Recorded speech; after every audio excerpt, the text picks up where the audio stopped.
Catéchèse du pape François, la passion pour l'évangélisation, le zèle apostolique du croyant. 24. Les saints Cyril et Méthode, apôtres des Slaves. Aujourd'hui, je vais vous parler de deux frères très célèbres en Orient, au point d'être appelés les apôtres des Slaves, les saints Cyril et Méthode. Nés en Grèce au IXe siècle dans une famille aristocratique, ils renoncent à leur carrière politique pour se consacrer à la vie monastique. Mais leur rêve d'une existence retirée est de courte durée. Ils sont envoyés comme missionnaires dans la Grande Moravie, qui comprenait alors divers peuples, déjà en partie évangélisés, mais parmi lesquels persistaient de nombreuses coutumes et traditions païennes.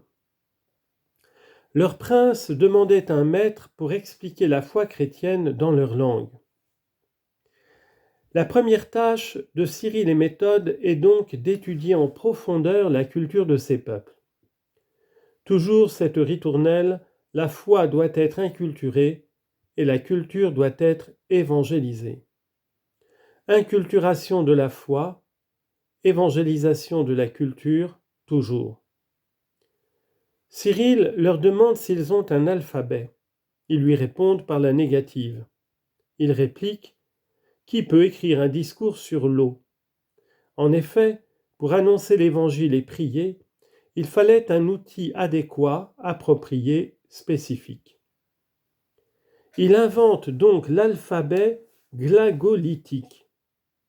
Il traduit la Bible et les textes liturgiques. Les gens sentent que la foi chrétienne n'est plus étrangère, mais qu'elle devient leur foi, parlée dans leur langue maternelle. Pensez-y. Deux moines grecs qui donnent un alphabet aux Slaves. C'est cette ouverture du cœur qui a enraciné l'Évangile parmi eux. Ils n'avaient pas peur, ces deux-là, ils étaient courageux. Très tôt, cependant, une opposition se fait jour de la part de certains latins qui s'estiment dépossédés du monopole de la prédication chez les Slaves. Cette lutte à l'intérieur de l'Église, toujours ainsi. Leur objection est religieuse, mais seulement en apparence. Dieu ne peut être loué, disent-ils, que dans les trois langues écrites sur la croix, l'hébreu, le grec et le latin. Ceux-ci avaient la mentalité fermée pour défendre leur propre autonomie. Mais Cyril répond avec force : Dieu veut que chaque peuple le loue dans sa propre langue. Avec son frère Méthode, il s'adresse au pape qui approuve leurs textes liturgiques en langue slave, les fait placer sur l'autel de l'église Sainte-Marie Majeure et chante avec eux les louanges du Seigneur selon ses livres. Cyril mourut quelques jours plus tard et ses reliques sont toujours vénérées à Rome, dans la basilique de Saint-Clément. Méthode, quant à lui, est ordonné évêque et renvoyé dans les territoires des Slaves. Là, il devra beaucoup souffrir, il sera même emprisonné. Mais, frères et sœurs, nous savons qu'on ne peut enchaîner la parole de Dieu et qu'elle se répand parmi ses peuples. En considérant le témoignage de ces deux évangélisateurs que saint Jean-Paul II a voulu co-patron de l'Europe et sur lequel il a écrit l'encyclique Slavorum Apostoli, examinons trois aspects importants. Tout d'abord, l'unité. Les Grecs, le pape, les Slaves.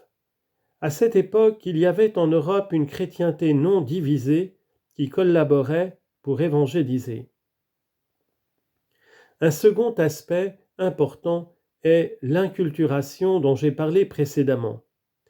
Évangéliser la culture et l'inculturation mettent en évidence que l'évangélisation et la culture sont étroitement liées. On ne peut pas prêcher un évangile abstrait, distillé, non. L'évangile doit être inculturé et il est aussi une expression de la culture. Un dernier aspect, la liberté. La liberté est nécessaire dans la prédication.